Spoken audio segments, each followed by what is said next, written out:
akan membacakan dongeng berjudul Alesa dan Jam Ajaib Pemberian Nenek. Pada suatu ketika, hiduplah seorang gadis kecil bernama Alesa.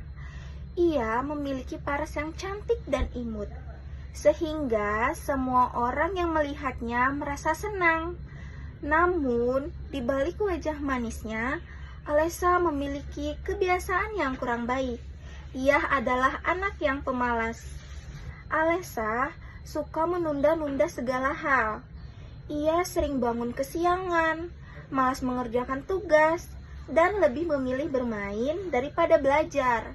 Kata-kata seperti "nanti saja" selalu menjadi andalannya setiap kali dia diminta melakukan sesuatu. Pada suatu hari, Alesa merayakan ulang tahunnya yang ke-10. Rumahnya dihiasi oleh balon warna-warni dan kue ulang tahun yang besar yang sudah siap di meja. Saat acara hampir selesai, nenek datang sambil membawa sebuah kotak kecil berwarna emas. "Selamat ulang tahun cucu kesayangan nenek," kata nenek dengan nada lembut. Alesa membuka kotak itu dengan penasaran. Di dalamnya ada sebuah jam tangan cantik yang berkilau. "Wah, bagus sekali," kata Alesa dengan senang.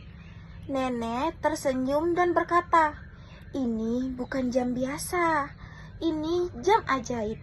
Tapi ingat, keajaibannya hanya bekerja jika kamu mau berubah menjadi lebih baik." Alesa mengangguk, meskipun ia belum benar-benar mengerti.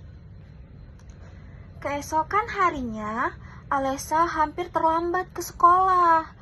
Dengan panik, ia melihat jam itu dan berkata, "Tolong aku." Tiba-tiba, jarum jam berputar cepat, dan seolah-olah waktu memberikannya kesempatan kedua. Dan Alesa pun berhasil sampai ke sekolah tepat waktu. Sejak saat itu, Alesa mulai menggunakan jam itu setiap kali ia butuh bantuan. Namun, lama-kelamaan ia menyadari sesuatu. Setiap kali ia bangun lebih pagi sendiri, jam itu bersinar lebih terang. Setiap ia mengerjakan tanpa menunda, jam itu terasa hangat di pergelangan tangannya. Dan ketika ia membantu orang lain, jam itu berkilau indah.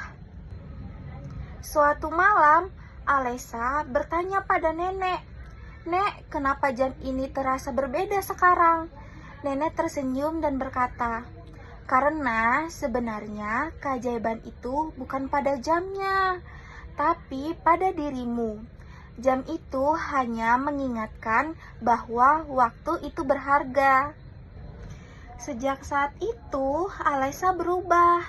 Ia tidak lagi malas. Ia bangun pagi, belajar dengan rajin, dan menggunakan waktunya dengan baik. Jam ajaib itu tetap ia pakai, tapi kini bukan untuk meminta bantuan, melainkan sebagai pengingat bahwa setiap detik sangat berarti. Dan Alesa pun tumbuh menjadi anak yang disiplin, rajin, dan selalu menghargai waktu. Tamat. Dari cerita dongeng Alesa dan Jam Ajaib Pemberian Nenek, dapat kita ambil pembelajaran, yaitu gunakan waktumu untuk hal yang baik sebelum waktu itu pergi. Bye-bye.